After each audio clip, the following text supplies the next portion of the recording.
입니다. 신약 성경 사도행전 말씀 보겠습니다. 사도행전 4장 32절부터 35절까지 다 같이 한음성으로 읽겠습니다.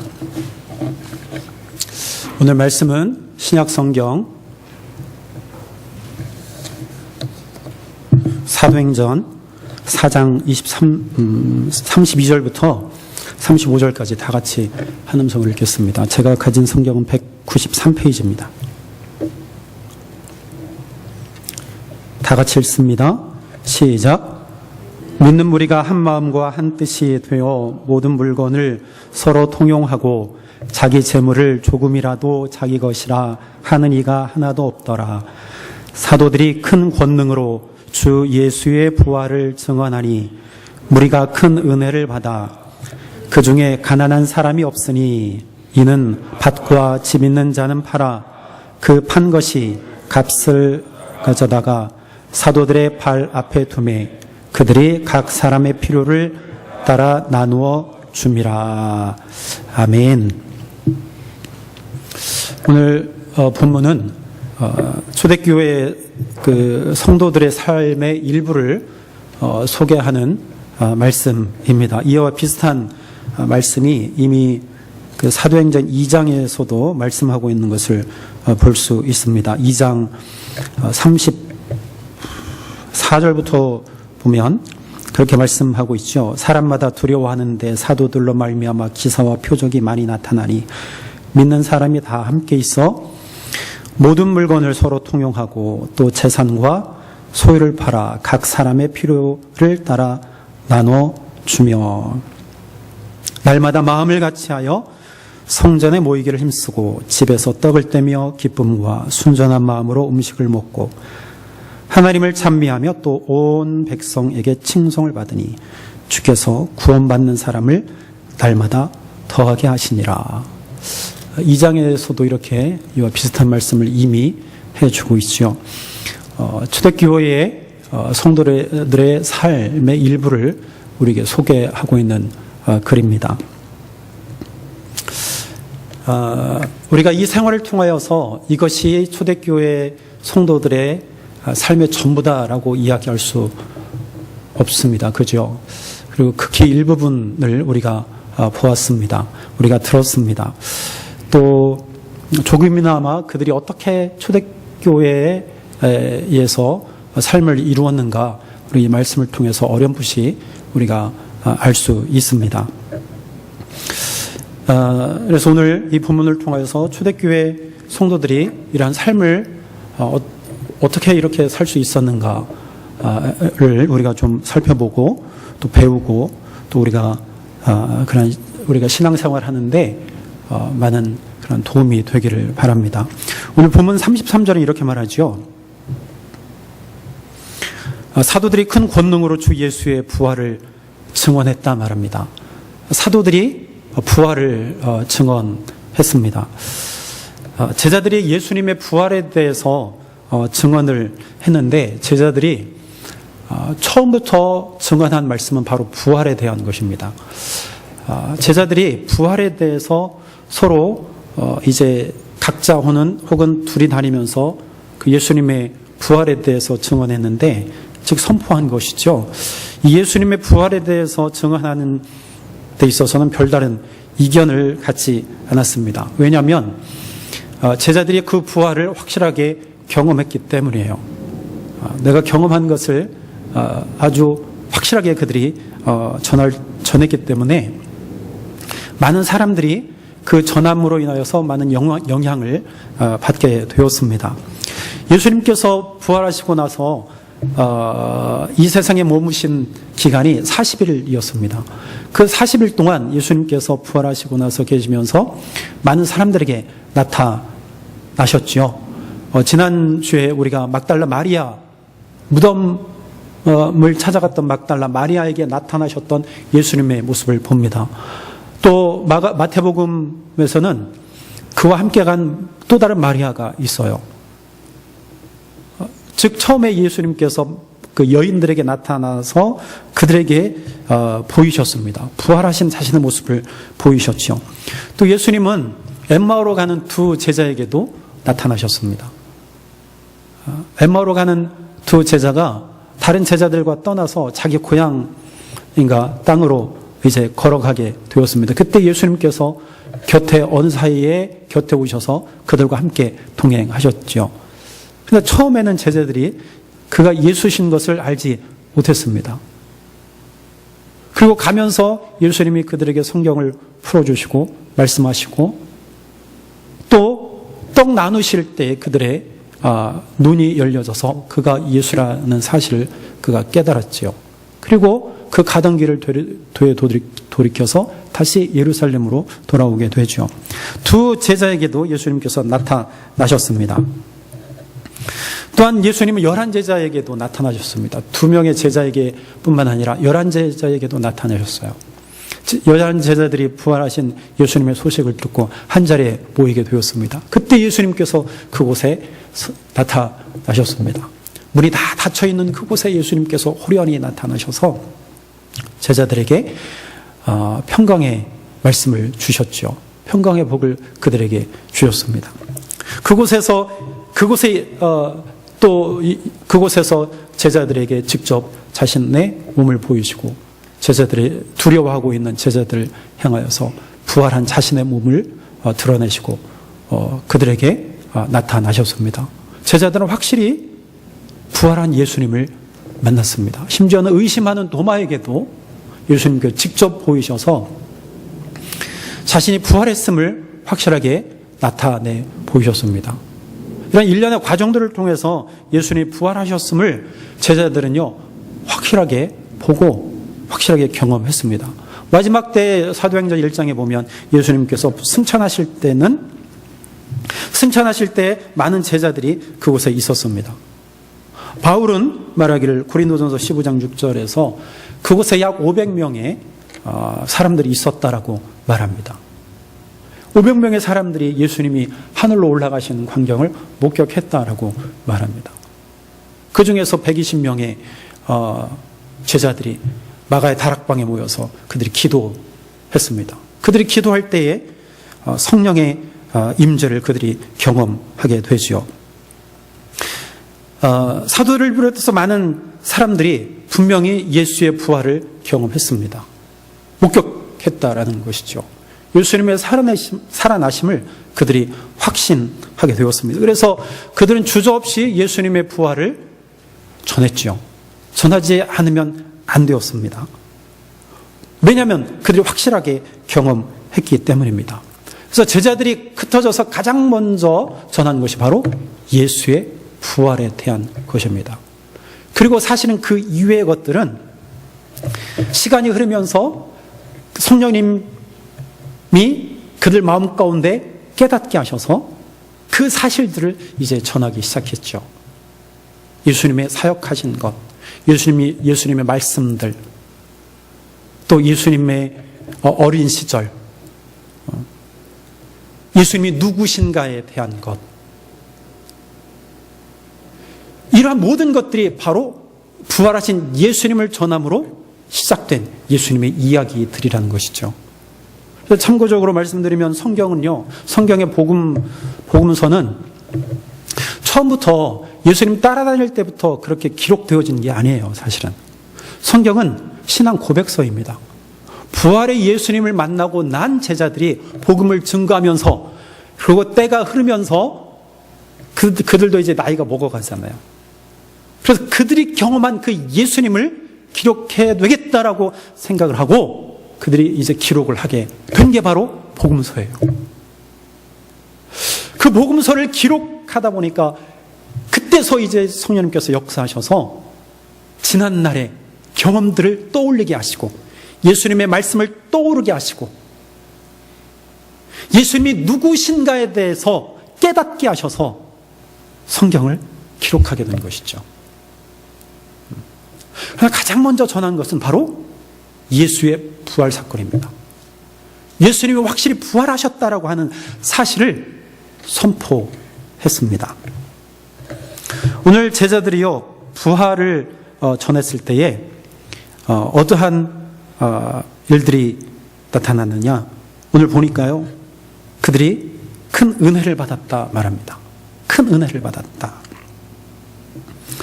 그리고 제자들이 증언할 때 그들이 은혜를 받았는데 그 은혜는 무엇이냐? 은혜는 거저 주시는 선물이라고 우리에게 말합니다. 거저 주시는 선물. 어떻게 한 번 전할 때 그들이 은혜를 받을 수 있었을까? 그것은 바로 성령의 역사로 말미암은 것입니다. 성령의 역사로 말미암아 그들이 부활의 복음을 전할 때, 부활하신 예수님의 이름을 전할 때 그들이 은혜를 받았습니다. 은혜는 거저 주시는 하나님의 선물입니다. 하나님께서 그냥 주시는 선물이에요. 이 은혜, 이것은 바로 구원의 은혜이죠. 확신입니다. 확신.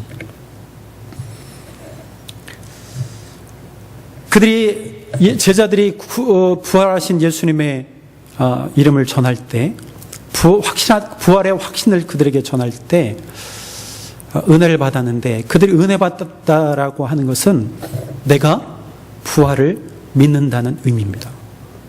내가 부활의 예수님을 믿는다라고 하는 의미이지요.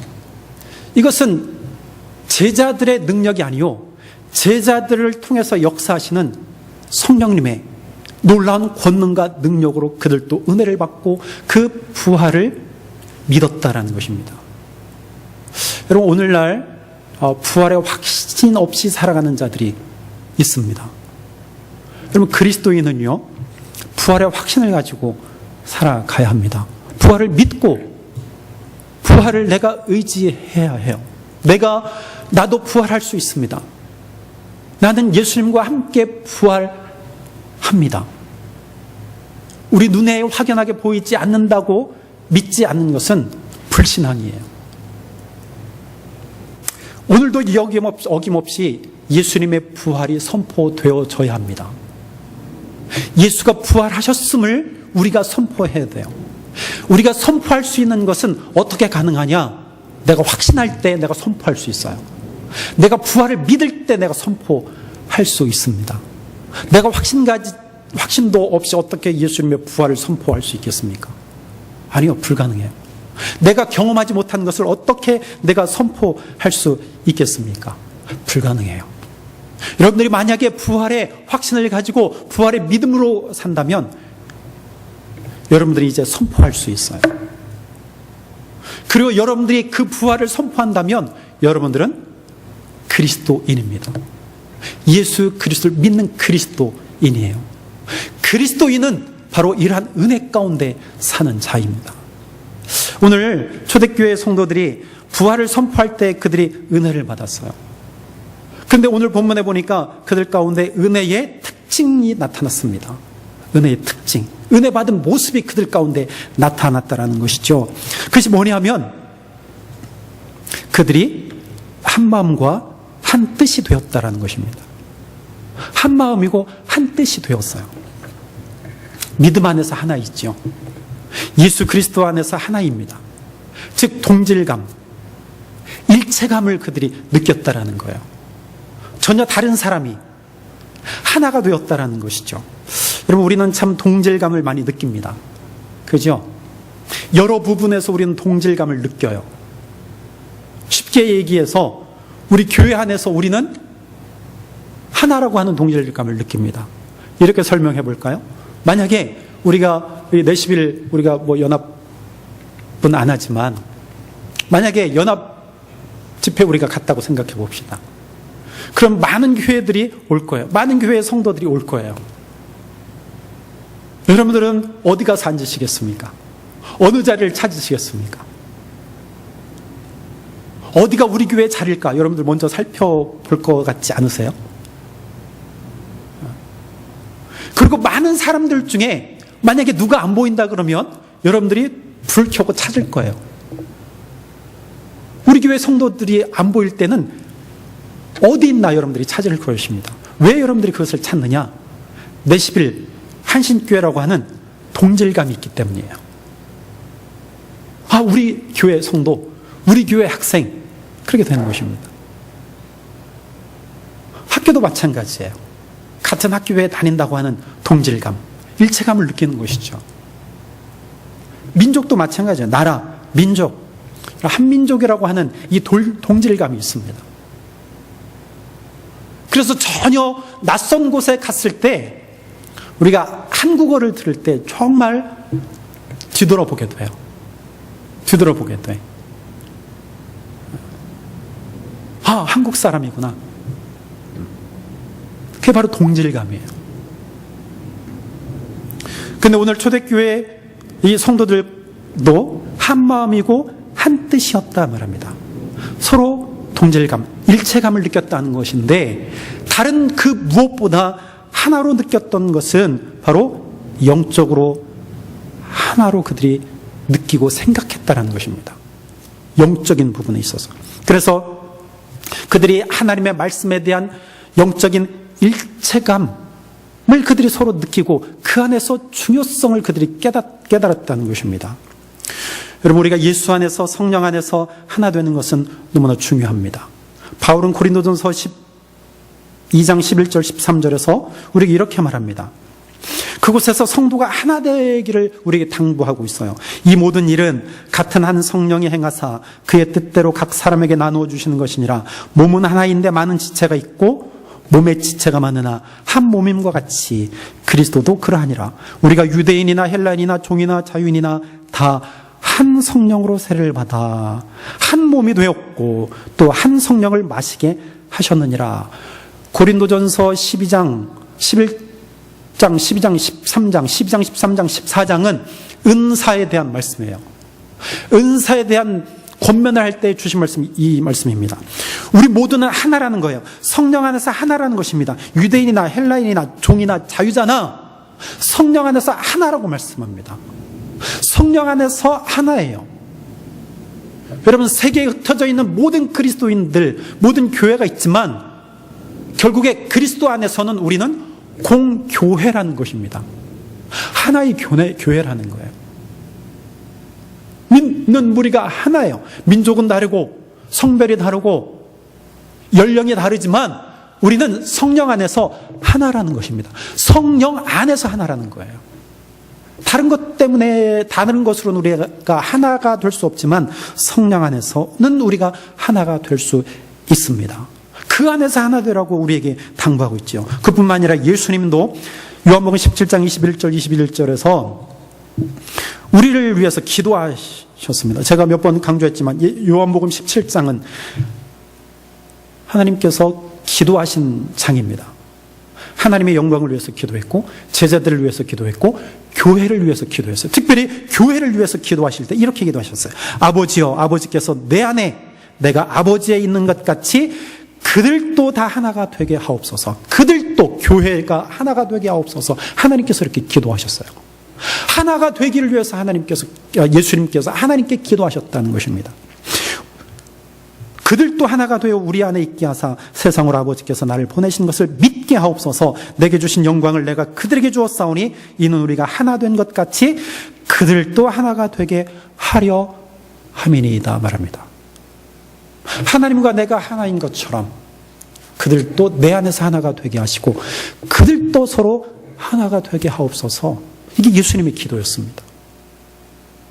여러분, 예수님의 기도를 이루시기 위해서 오늘도 성령님이 우리 가운데 하셔서 우리를 하나 되게 하신다는 사실을 여러분 아십니까? 우리를 하나 되게 하신다는 거예요. 그게 하나님의 뜻입니다.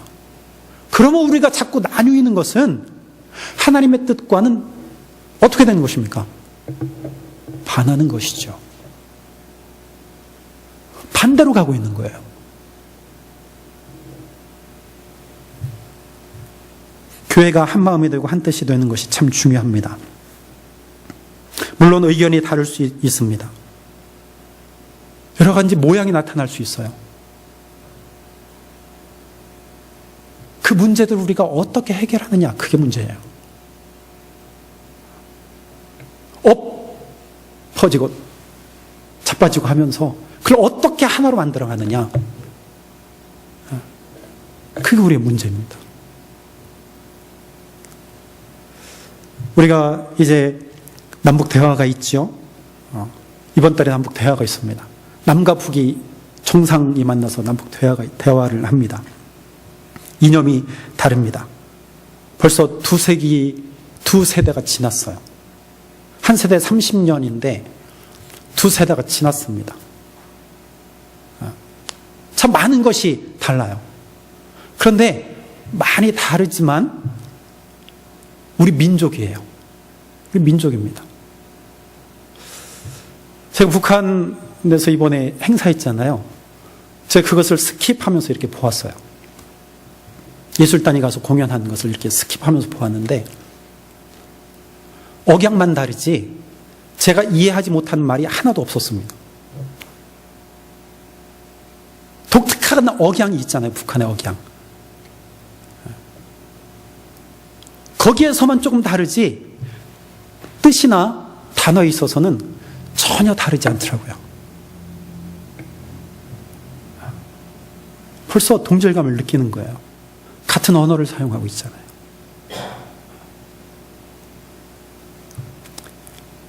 우리가 정말 남북 간에 정말 너무나 대치 있지만 너무나 다른 면도 있지만 그러나 같은 면도 많다라는 거예요.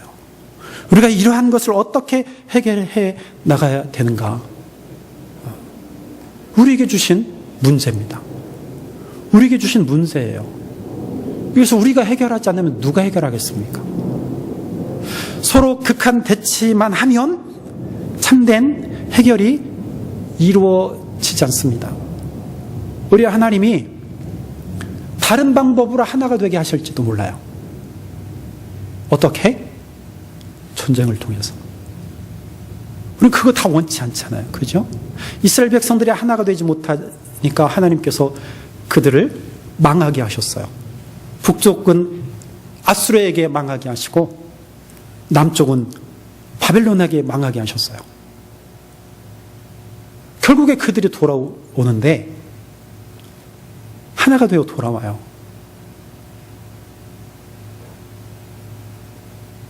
우리는 다 그렇게 되는 걸 원치 않습니다. 우리는 정말 그러한 수많은 역사적인 상황들을 바라보면서 어떻게 하면 이러한 남북이 정말 평화롭게 이루어질 것인가? 이런 문제들을 어떻게 우리가 극복해 나갈 것인가? 그래서 우리가 하나가 될 것인가? 그리고 고민해야 돼요. 정말 다양한 방법이 있지만 그런 방법들이 다 장단점이 있지만 그것을 어떻게 하나로 만들어서 남북이 하나가 될 것인가? 한 마음이 될 것인가? 우리에게 남겨진 이 숙제를 우리가 풀어내야 됩니다. 특별히 믿는 자들은요. 정말 말씀 안에서 그리스도 안에서 하나가 이루어질 수 있도록 끊임없이 기도해야 돼요. 이러한 것을요. 이러한 남북 대화가 있을 때 이것을 기회로 삼아야 돼요. 뱀같이 지혜롭게. 뱀같이 지혜롭게 이용해야 돼요. 여러분 한마음 한뜻이 되는 것 참 중요합니다. 우리 교회 안에 한마음의 도가 한뜻이 되기를 바랍니다. 다른 것이 아니고 예수 안에서 제 주장과 즉 지도자 담임 목사의 뜻과 마음에 따라서 한마음 한뜻이 되는 것이 아니고 성령 안에서 예수 그리스도 안에서 한마음 한뜻이 되어야 돼요. 그 목표가 하나가 되어야 됩니다. 한마음 한뜻이 된 이들의 한 행동 그것을 또 우리가 볼 수 있는데 그것은 뭐냐면 물건을 서로 통용했다라는 것입니다. 오늘 32절 제가 다시 한번 읽을게요. 믿는 무리가 한 마음과 한 뜻이 되어 모든 물건을 서로 통용하고 자기 재물을 조금이라도 자기 것이라 하는 이가 하나도 없더라. 34절에 밭과 집 있는 자는 팔아 그 판 것의 값을 가져다가 사도들의 발 앞에 두매 그들이 각 사람의 필요를 따라 나누어 주었다 말합니다. 은혜되어 은혜 받고 한마음 한뜻이 돼서 그들이 한 것은 나눔이에요. 서로 나누었다라는 것이죠. 내 것을 팔아서 나누어 줬어요. 밭도 팔고 집도 팔고 사업체도 다 팔아서 서로 나누었습니다. 참 이해하기 쉽지 않아요. 그죠? 지금도 이해할 수 없지만 당신은 더 이해하지 못했을 수도 있어요. 왜냐하면 사람을 물건 취급하는 그런 시대였잖아요, 당시가. 그런데 자기의 소유를 다 팔아서 서로 나눈다는 것 자체가 용납되지 않는 시대였을 거예요. 쉽게 할 수 없는 그런 시대가 당시였을 것입니다. 그런데 이들은요, 서로 나누었다라는 거예요. 초대교회를 우리가 많은 것으로 이야기하지만 초대교회는 믿음의 공동체였습니다. 기도의 공동체였어요. 오늘처럼 초대교회는 나눔의 공동체였다는 것입니다.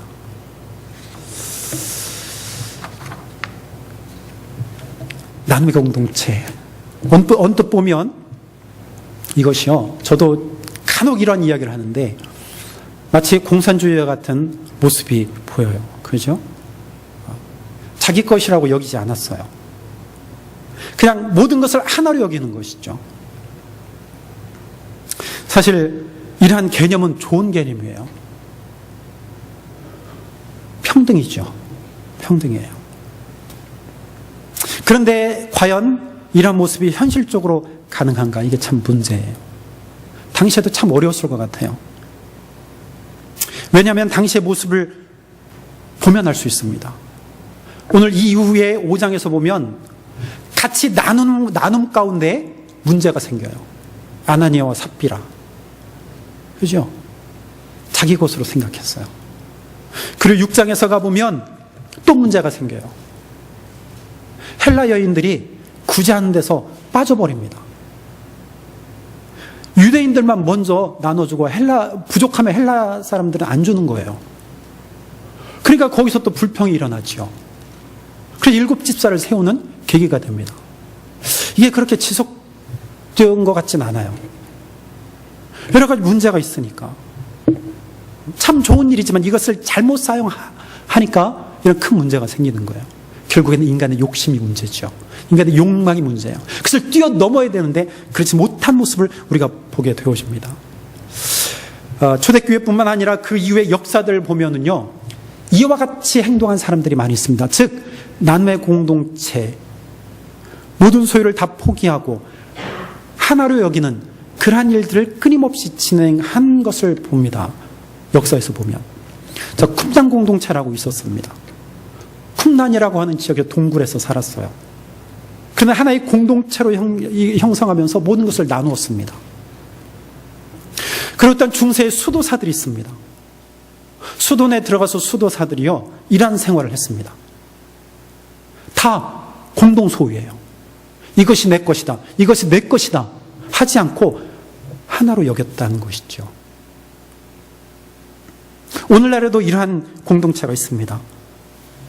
제가 속사정은 잘 알지 못하지만 이탈리아에 가면 떼제 공동체가 있습니다. 떼제 공동체. 그래서 들어가면 예배를 해요. 찬양을 합니다. 우리가 찬양 가운데 떼제 공동체에서 하는 찬양들을 많이 해요. 그들은 소유 개념이 없습니다. 모든 것을 다 같이 사용을 해요. 뿐만 아니라 이스라엘에 가면 키부츠라고 하는 공동체가 있습니다. 그것도 역시 마찬가지예요. 거기 그날에 가서 직접 그 키부츠에 입소를 하면 모든 것이 내 것이 아니고 같이 사용을 해요. 일도 같이 해요. 그래서 거기는 노동을 합니다. 그리고 서로 나눠요. 즉 이러한 행동들은 나를 내려놓는 그런 훈련들이죠. 이런 나눔의 공동체, 초대교회 성도들이요, 은혜를 받아서 그들이 한 일은 나누었다라는 것이죠. 비록 그것이 길게 가지 않았지만 그들이 나누기 시작했다는 것입니다. 왜 이 초대교회 성도들이 이렇게 나눌 수 있었을까? 그래서 오늘 말씀처럼 오늘 34절에 이렇게 말합니다. 그 중에 가난한 사람이 없었다 말합니다. 가난한 사람이 없었다. 정말 가난한 사람이 없었을까요? 진짜 가난한 사람이 없었을까요? 저는 그렇지 않다고 봅니다. 가난한 사람들이 사실은 초대교회에 많았을 것으로 생각돼요. 부자들이면 얼마나 부자이겠습니까? 그러면 부자들이 그것을 팔아서 같이 하는데 그게 또 얼마나 가겠어요? 그런데 초대교회는 가난한 사람이 없었다라고 이야기를 합니다. 가난한 사람들이 더 많았을 것으로 생각돼요. 제자들부터 봅시다. 제자들이 부자였을까요? 아니요. 가난했어요. 어찌할 수 있느냐? 그들은 다 버리고 예수님을 따랐던 자예요. 부모들을 떠났어요. 부모들로부터 내려받은 유산이 있었을까요? 아니요. 없었을 것 같아요. 부모가 괘씸하게 생각해서 날 버리고 떠났기 때문에. 가난한 거예요. 여러분, 사도행전 3장에서 성전 미문에서 베드로와 요한이 한 말이 있어요. 안전뱅이에게. 내게 은과 금은 없다라고 얘기했습니다.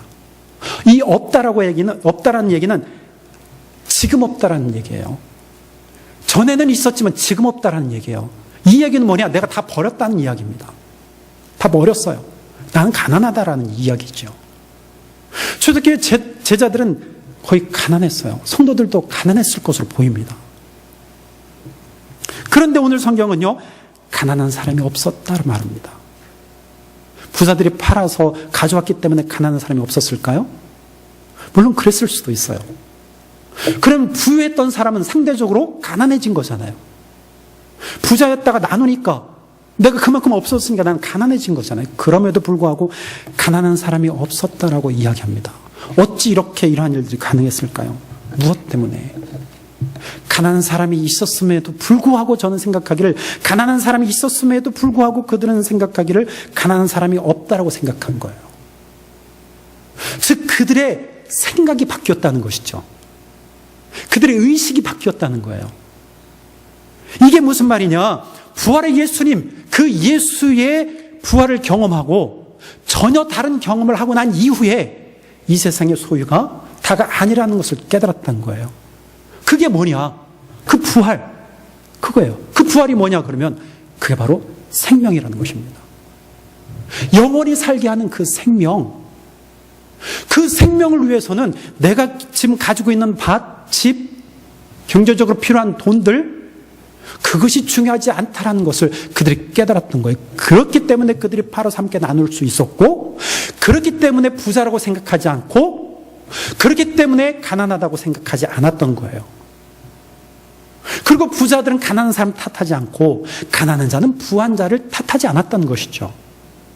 그렇기 때문에 그 공동체는 가난한 사람이 없었던 것이죠. 내가 비록 가난하지만 나는 가난한 자가 아니야. 난 예수 안에서 풍성한 자야. 라고 그들이 고백했던 것입니다. 그렇게 고백할 수 있었던 것은 무엇이냐? 바로 부활의 생명이기 때문입니다. 전혀 다른 것을 그들이 경험한 거예요. 이 세상에 살 때는 그런 것들이 필요할지 모르지만 영원한 생명으로 가지고 사는 그 나라에서는 이게 필요 없는 것들이라는 것이죠.